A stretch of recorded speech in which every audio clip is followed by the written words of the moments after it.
जय हिंद दोस्तों, स्वागत है तुम सभी का तुम्हारे अपने चैनल मिसलेनियस पढ़ने में। यार तो मैं इस चैप्टर का 2 वीडियो ऑलरेडी बना चुका हूं। अभी तक अगर नहीं देखो बाबू, लिंक मैंने नीचे दिया हुआ है, नीचे मैंने डिस्क्रिप्शन बॉक्स में जाओ, पटाख सा टीपो, आराम से वीडियो देखो, ठीक है। तो मैं जो भी वीडियो लेकर आऊँ उस ध्यान से देखना। नाम क्या है चैप्टर का? Indian economy on the eve of independence. भाई अभी ये हम लोग नहीं चल रहे हैं, इस चैप्टर का जो नेम है इसका अभी तक जवाब दिए ही नहीं है। सच पूछो तो इसका मतलब नहीं है अभी इसका इंडियन इकोनॉमी क्या था ईव ऑफ इंडिपेंडेंस, एकदम लास्ट के वीडियो में तुम्हें पता चलेगा। 5 तरह की इकोनॉमी हो चुकी थी इंडियन इकोनॉमी। ये अभी बता रहे कि क्या क्या रिजल्ट हुआ। अभी जो हम लोग देखेंगे, पिछले वीडियो में हम लोगों ने क्या देखा, इंडस्ट्रियल सेक्टर का कंडीशन, कि क्या कंडीशन था, how the handicraft industry was destroyed by the economic policies pursued by the government, the colonial government, है ना। और इस वीडियो में जो हम लोग देखेंगे उसका नाम है तुम्हारा क्या, तो भैया नाम है तुम्हारा इस वीडियो का foreign trade.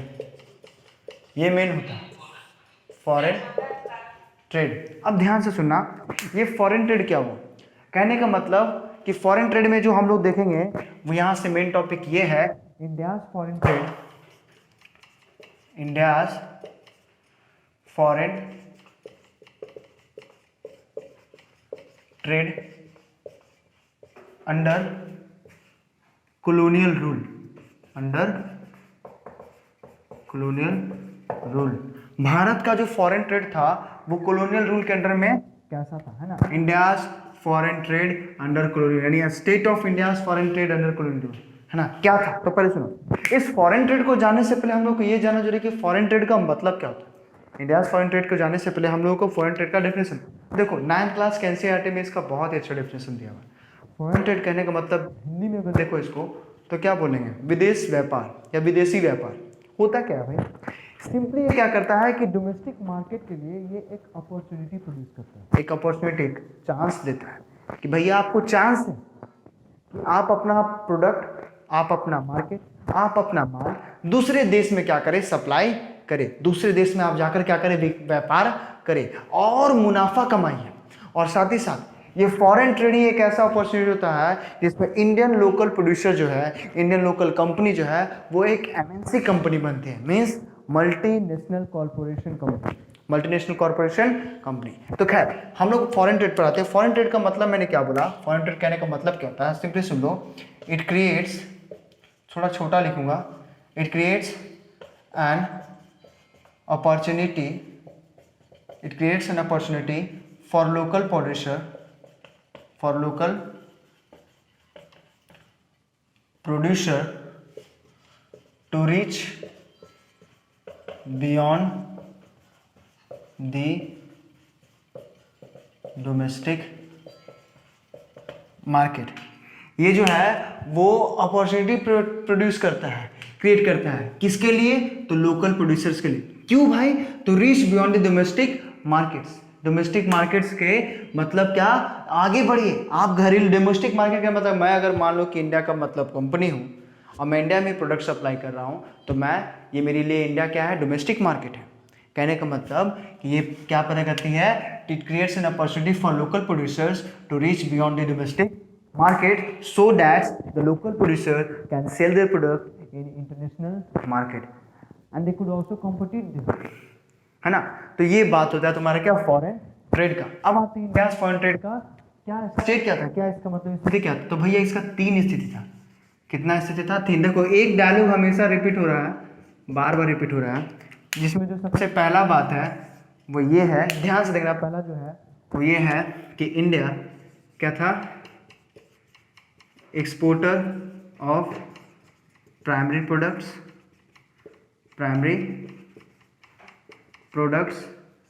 and importer of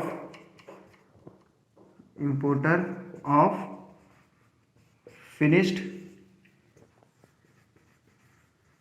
goods। मैंने क्या बोला कि इंडिया जो था, India became exporter of primary goods.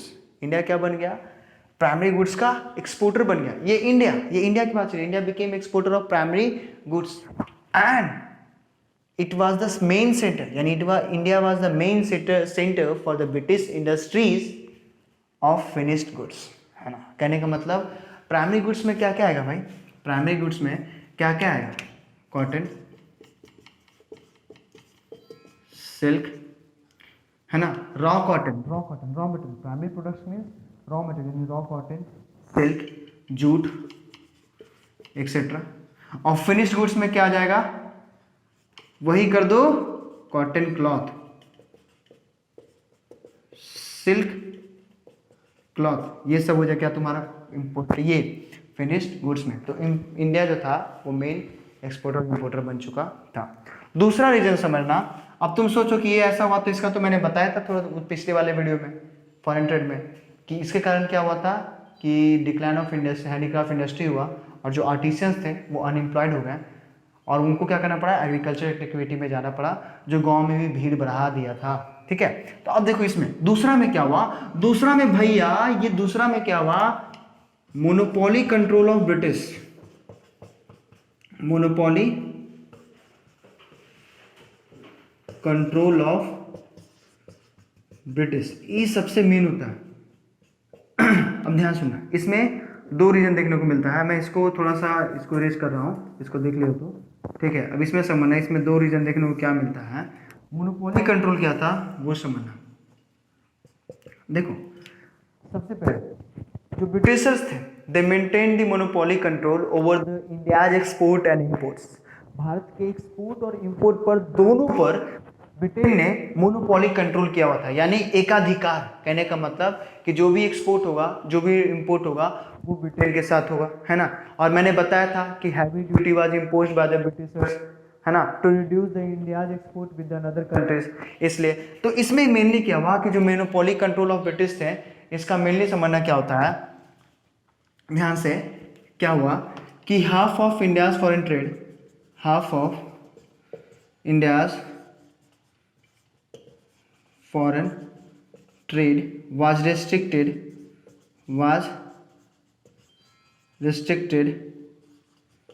with Britain।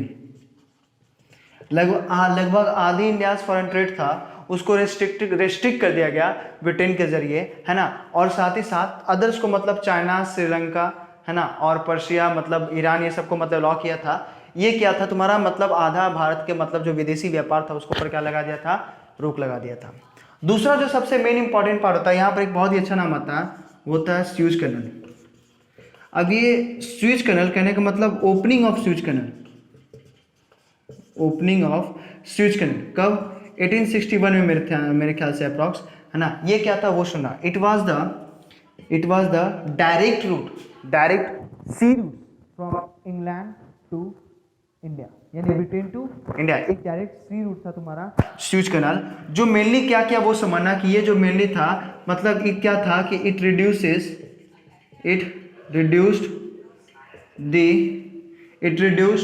The cost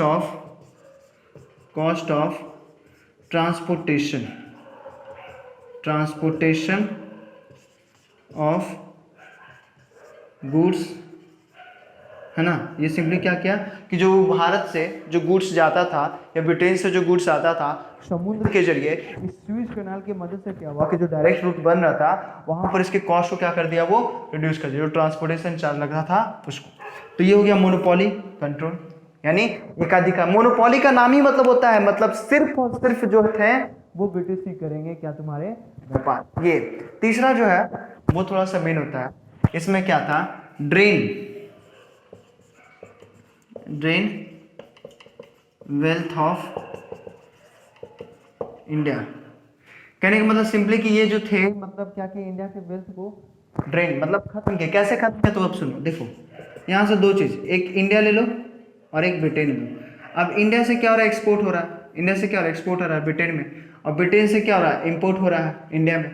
export किस चीज का हो रहा है, प्राइमरी प्रोडक्ट्स का, इंपोर्ट किस चीज का हो रहा है, फिनिश गुड्स का। अब तुम खुद सोचो कि यहाँ पर जो एक्सपोर्ट हो रहा है बाबू, इससे तो कुछ ना कुछ तो फायदा तो हो रहा होगा इंडिया को, लेकिन गलत बात, इंडिया को फायदा नहीं हो रहा था, बल्कि कॉलोनियल गवर्नमेंट को फायदा होता है। यानी इस टर्म को जो कहा जाता है, इसको कहते हैं हम लोग एक्सपोर्ट सरप्लस, क्या कहते हैं? Export surplus. यानी these are the benefits from the export, these are the benefits from the excess export, है ना।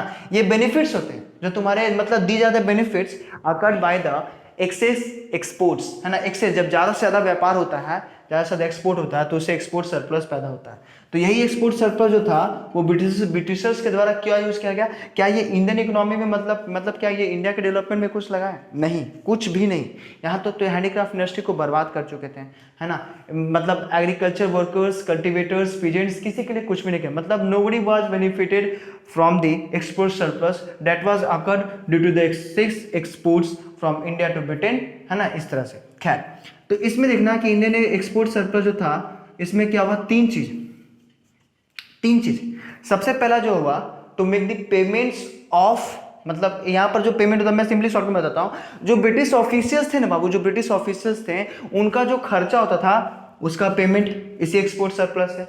दूसरा, जो वॉर होता था, जो ब्रिटिश का, जो ब्रिटेन का किसी अनदर कंट्री से वॉर होता था, यानी वॉर, टू मेक पेमेंट या to meet expenses of war fought by the British, है ना।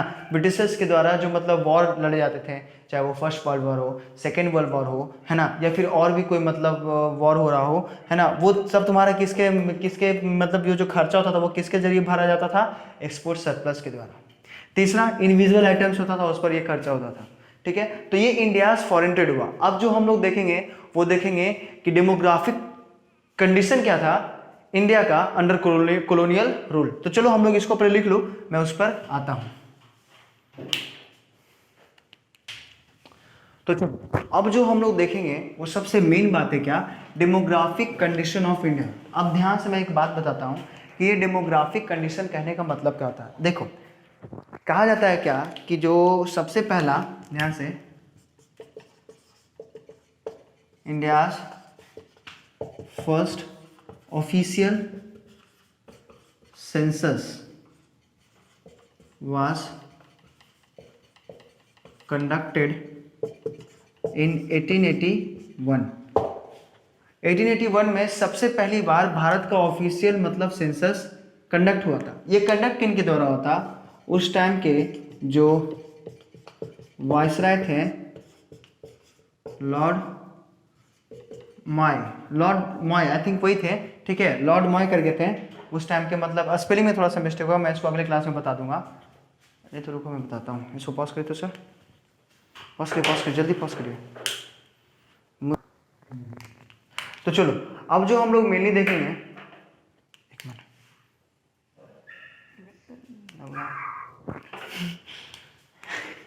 ध्यान से काट देना भाई, ठीक है।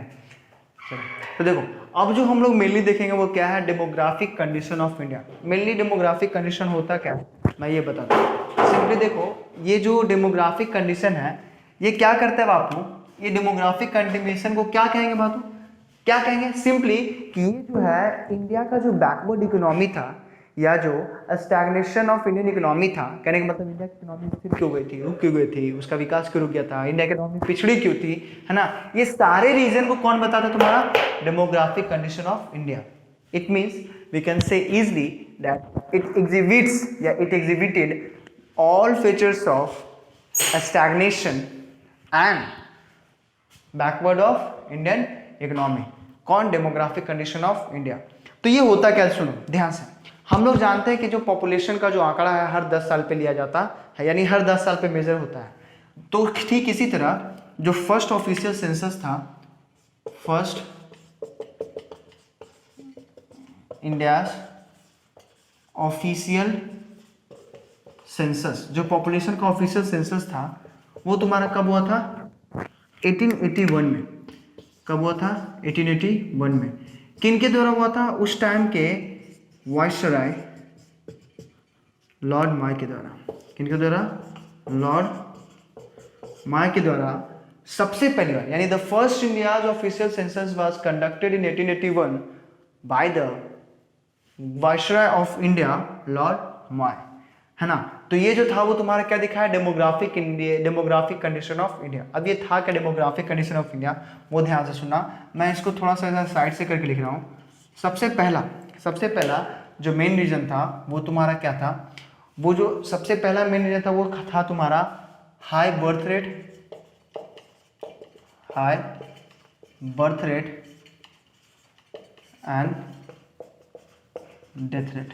बताया क्या कि भारत में बर्थ रेट भी हाई था और साथ ही साथ डेथ रेट भी क्या था, हाई था। अब डेथ रेट हाई होने का कारण रीज़न क्या होता है, सबसे पहला फेमीन, एपिडेमिक, है ना, ये सब जो था, these were the responsible for the high death rate in India.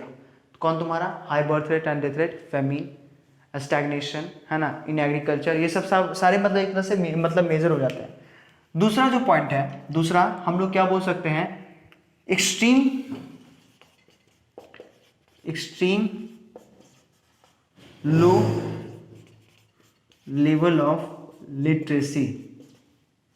कहा जाता था कि उस टाइम भारत में जो लिटरेसी थी वो मात्र कितनी थी, मतलब लेस देन 16%, लेस देन 16%। और इस 16% में से वुमेन का जो है वो 6% से भी कम माना जाता था। किसका, वुमेन का। यानी टोटल कितना था, 16%, और वुमेन का 6% से भी कम माना जाता था। अब उसके बाद सुनो, high rate birth rate, death rate, low level of क्या, लिटरेसी, ये रीजन हो गया। अब जो तीसरा रीजन है वो हम लोग क्या बोल सकते हैं, सिंथरा poor health facilities, poor health facilities. अब ध्यान से सुनो, देखो in the pre independence India, पहले के टाइम में क्या होता था कि हेल्थ फैसिलिटी सारे लोगों के पास अवेलेबल नहीं थी, and when it available to the people it was totally इनएडिक्वेट।